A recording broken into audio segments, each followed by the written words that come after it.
Hello. I'm here by myself today, and I wanted to touch on the topic of gratitude. And the reason I wanted to talk about it is because it has become a daily practice for me, and it has become a conscious choice for me to include gratitude in my life from the moment I wake up until the moment I go to sleep. And being grateful is what has led me to this place of healing. I think I've said before in other podcasts that it hasn't been that long since I have been free of my own journey with PTSD and mental illness. And it is, it's a difficult road any way you look at it. But gratitude was able to set me free. And I want to talk a little bit about what that looked like and what that journey looked like for me. So I came to the realization that I was not willing to carry the heaviness of PTSD and mental illness, that there was no way that I was going to be able to go forward in my life for decades having to carry that burden. And I know that there are people that do, and I commend them for their strength and their courage to face each day, because I know how difficult that is and I know what that looks like. And I I came to that conclusion and decided I needed to start taking some of my power back.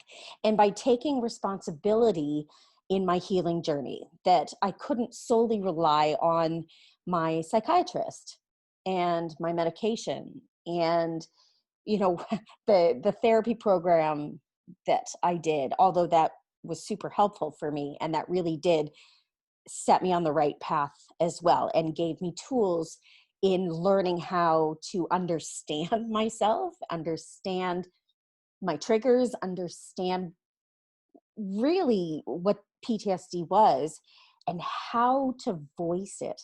And that made a huge difference for me when I was able to finally explain to people what PTSD was like in words that they were able to comprehend. And so that made a huge difference because I felt like nobody really understood me. And I didn't know how to get them to a place of understanding because I think I didn't fully understand myself. It was always a surprise, and I didn't know, I didn't have the tools to be able to figure out how to get myself out of certain reactions and out of feeling certain ways or how to cope or deal. And I certainly wasn't being compassionate and empathetic towards myself. It's very easy for us to be able to give that message to other people and to tell them to be nurturing to themselves, but we don't often remind us. We don't often turn that on ourselves.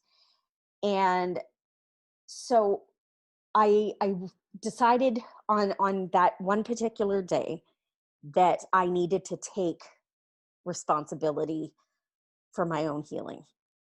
And I needed to do anything and everything. And that I promised myself that if it meant going into the jungles of Peru to try ayahuasca, that I would make that happen if I needed to. Or, if the therapy was that I needed to jump out of an airplane, I would very reluctantly do it. It wouldn't be my first thing I try. But I was at the point where I was thinking, I got to do whatever it takes because this is no way for anybody to live. And so I embarked on this journey. And the first thing I did was I started a journal. And on a friend's recommendation, she had worked with a journal called the 5 Minute Journal. And I thought, okay, I can spare 5 minutes.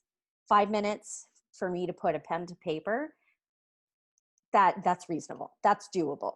And so I got that journal and the structure was such that it was manageable. It was a few minutes in the morning, a few minutes at night.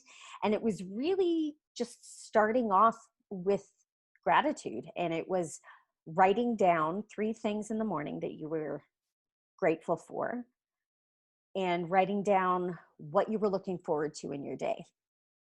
Now, that seems pretty easy for most people, but when you're dealing with anxiety and depression, fear, it's not as easy as it sounds. And it changes day to day. So some days I would wake up and I'd be like, yeah, I can think of 3 things like that, easy. I'm grateful for my mom. I'm grateful for this friend, or I'm grateful for my niece. I'm grateful for, having a roof over my head. And then some days was a lot more difficult. So some days it was like looking around my house. What am I grateful for? I'm grateful for my pets. Always grateful for my pets. I'm grateful for the coffee in my mug. I am grateful for caffeine. And it seems trite and it, maybe a little tongue in cheek, but sometimes it was like grasping for straws. And it was hard for me to find things that I was grateful for, but I forced myself to do it. I thought I only have to come up with 3. Surely I can think of 3 things that I'm grateful for, even in the worst of moments, at the worst of times. And at night, you would write down 3 things that were great that happened to you that day. And again, some things were a stretch. Sometimes it was, I got off the couch and heated up some soup. Again, it seems so easy and, not a whole lot of effort needed to do such a thing because it's common. We all have to feed ourselves. But on days that aren't so functional for people who are suffering, that was a huge thing that day. Sometimes it's just getting your head up off the pillow, and that's okay. And so I started to recognize that even if my day consisted of the only good thing I could think of was getting out of bed, that was a win. And I started seeing it as a win, and a win is a win. And all of a sudden, there were more wins that started happening. And all of a sudden, it wasn't as difficult to find those things that I'm grateful for. And in fact, the more I spent my days creating and looking for things that I could be grateful for, the more I found kept coming into my life that made me grateful. So it was like I was attracting more good things that I was going, yeah, I'm so thankful for this person that has always been here for me. How did I not see it a month ago when I started this process? And it's interesting because it shifts something in your brain. And so I started looking forward to what the day was going to start out like. What did I get to write down today? And then I would do things like I'd look out the window and all of a sudden I thought, I'm grateful for that tree. I've never noticed that tree before, but look at the colors changing in the leaves. I'm grateful for the fall. I love when the trees change colors and that crisp smell in the air. Yeah, I love the autumn. I'm so grateful for the seasons that change. I'm so grateful to feel the sun on my face and a breeze through my hair. I'm so grateful to be part of this life. I'm so grateful to be part of this world and to be able to do what I'm doing.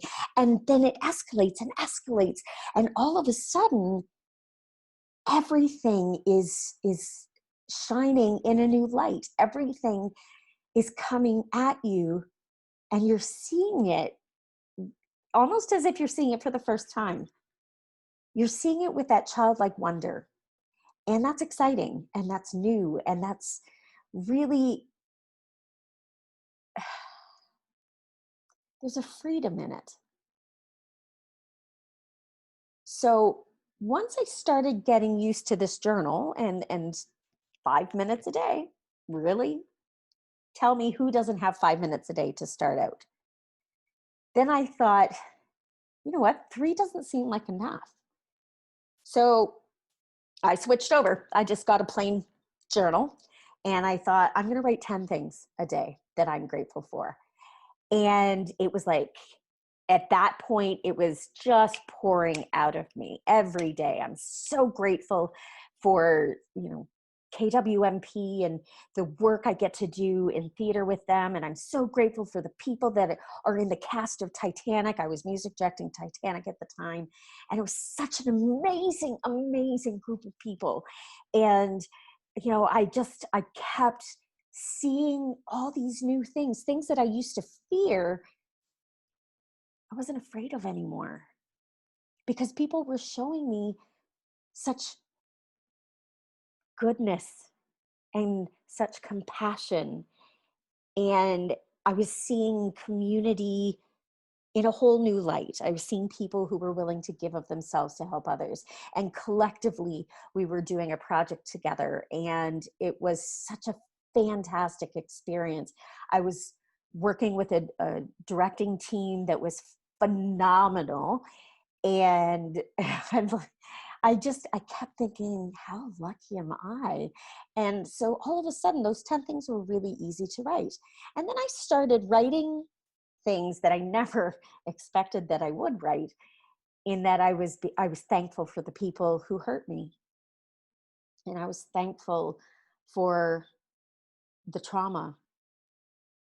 And that is something I never thought I would ever say, or it would never be a place I could ever get to.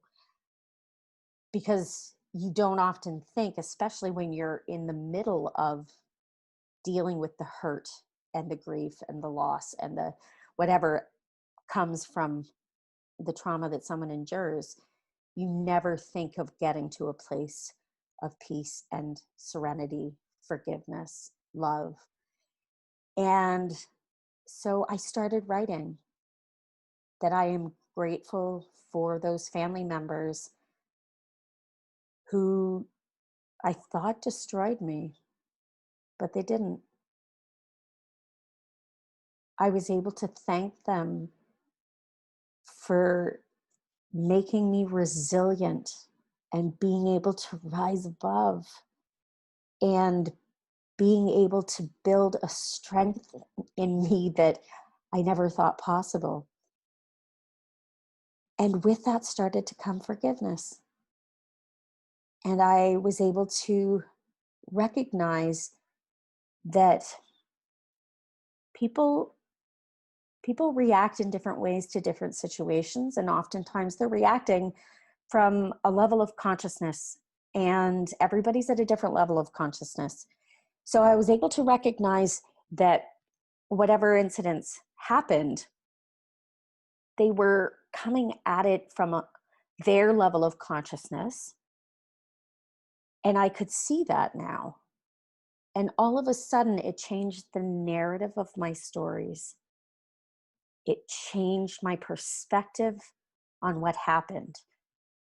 It's not that I was condoning what happened, but I was starting to see it almost from a third person perspective. And I'm going to give a shout out to Niurka. And if you don't know who Niurka is, you need to look her up, because she is fantastic. And she has really, she's been pivotal in changing my perspective and helping me in a lot of ways, through coaching with her, from being in an event with her. So Niurka, Niurka Inc. Look her up online. She is phenomenal. But in some coaching I did with her, there was actually an exercise where you take a traumatic event and you are able to shift your point of perception so that it's like you're watching it as a movie. And so all of a sudden you're not in it, you're an observer into the story. And in making those shifts and starting to look at those stories from a different point of view, I started healing, and I started feeling a strength that I thought was forever gone. So I got to a point where I felt like I was moving in the right direction. And a friend of mine who is in one of the podcasts, Waleska Latzo, she developed this program called the Gratitude Experiment. And it was a way for her to do research, essentially, on a book that she was working on. And she needed a group of people to try this experiment and to report back. And she would take some of what we were giving her and the research that she was doing to provide information for her book.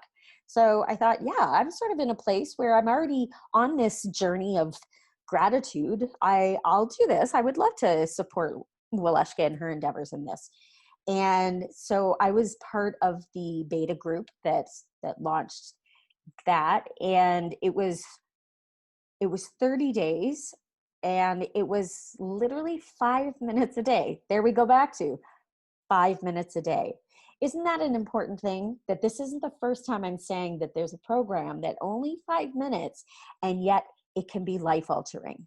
So it's not like you have to devote hours and hours and hours of your life to making things better. It's about just even taking a few minutes to create a space for yourself that gets you to a place where you can start making those shifts and changes.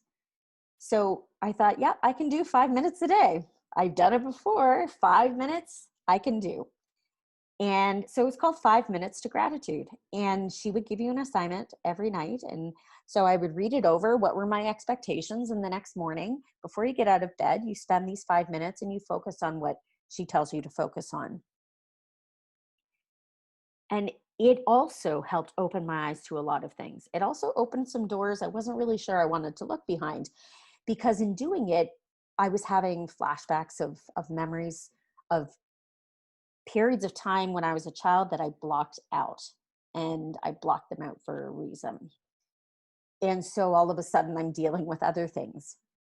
But the difference is I was more capable of handling those memories, which I think is why I started having those flashbacks and those memories come back to me, because I was in a place where I could face them.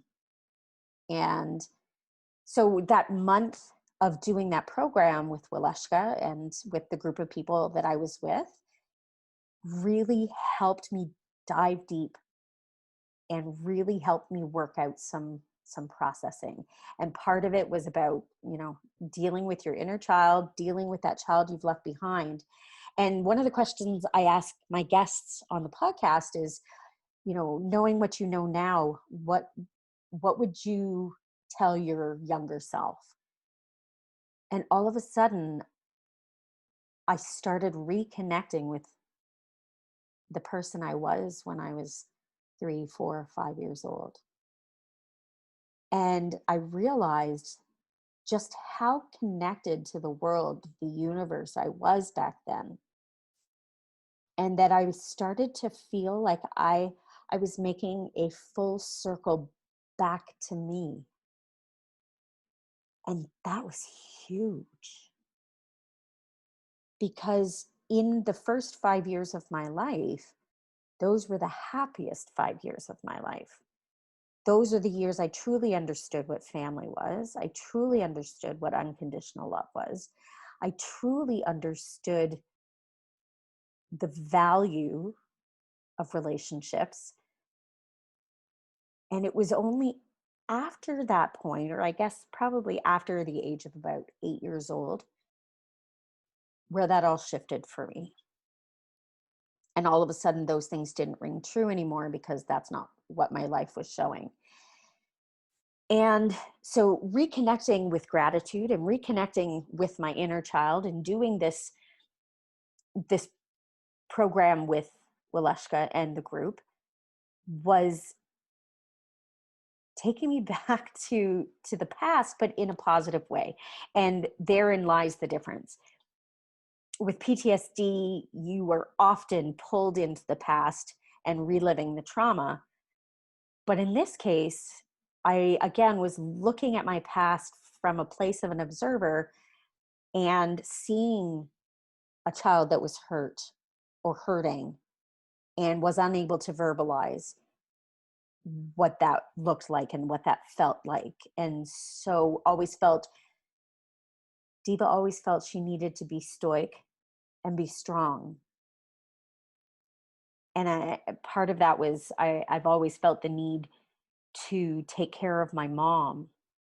And so when my dad left and my parents separated, that pattern for me started right away, that I needed to be strong for my mom. And that was even evident when my brother died. And so there was a huge learning curve for me in that. And I think the difficulty in my relationship with my mom when I was a teenager was such that I held resentment that I was needing to take care of her. But what I didn't realize is I didn't need to, I chose to. And so the friction was my mom would try to be the mom and I wouldn't let her because there was the conflict. I was used to taking care of her, feeling I needed to take care of her. And I took on that responsibility myself. My mom never expected it.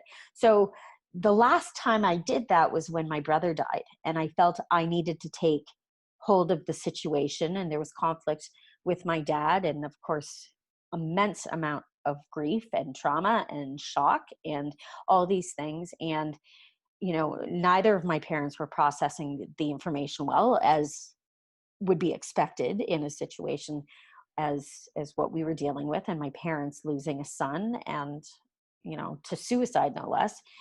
And so I jumped in very quickly to take over the situation and to plan the funeral and to and part of that was me avoiding my own feelings and me avoiding to have to deal with my own grief and shock and trauma.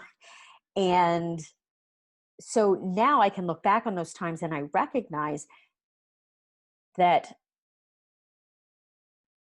some of my limited beliefs were of my own creation. And my mom eventually said to me, you don't need to take care of me. You don't need to not support. You don't need to shield me from things. And she made me realize that that's exactly what I was doing. I was trying to save my mom from getting hurt, but in the process, I was taking it all on. And in that, it was almost like permission from her to grieve. And then that's when I started the path in having to deal with my own mental health or mental illness at that point and PTSD. And, my mom was my biggest cheerleader. And so all of a sudden our relationship shifted and I didn't feel I needed to parent her. And so all these realizations were coming to me in doing this gratitude experiment and shifting those thoughts to understanding and piecing together my own story to be able to come to a place of forgiveness, healing, freedom, which was huge, and realizing that I was in a place where I was vibrating at a very low frequency, as we often do when we are in states of grief, panic, trauma. And I was attracting bad things happening. And I was attracting people into my life that were bad for me. And it was becoming a pattern. And when I made that recognition is when I made the change. And I said, no more. I am changing that right now. And so every day, my gratitude got me to a place of putting out energy of love, putting out energy of gratitude, putting out energy of being open to the universe and surrendering. And that was such a pivotal moment for me when I realized I did not have to control everything, that I could release it and let it go. And I needed to trust in the universe, trust in God, whatever it is that you resonate with in how I'm speaking. I needed to release it and accept that what is meant for me will happen. And so it all led me to this place I am today. Gratitude is the reason that I am in a place of feeling love for myself, which in all my 40 some odd years, I have never experienced before. I've never understood what loving yourself meant. And now I do. And now I respect myself, and I have standards, and I have levels of which I have expectations of how I will be treated. And so how I move forward in the world is by putting out the energy in which I want to attract. So every day now I wake up with gratitude, and I meditate, and I set my intentions for the day, and I send out love to all the people in my life, the good and the bad, the people who I love and adore and who are there for me. Of course, I send them love, and I send them, the healing light of the universe. And I also shift that, and I send that pure light of love and healing to those who have hurt me, because I wish only the best for them. And I wish them strength and the ability to move on their own path towards healing, towards betterment of self, betterment of life. And so before I do anything in my day, it's putting energy out into the world that I am love, I give love, I receive love. And for me to do that, I come at everything from a place of gratitude. And I look at every situation, and I look at every person I encounter from a place of love. So, friends, if I can impart any wisdom, anything, and if I can impart a simple way of making shifts and changes in your life, it's gratitude. And it's simple. It takes very little time. And it just takes a little bit of thought, a little bit of elbow grease, and the determination to make it a daily habit. And I promise you, it will start making huge shifts in your life.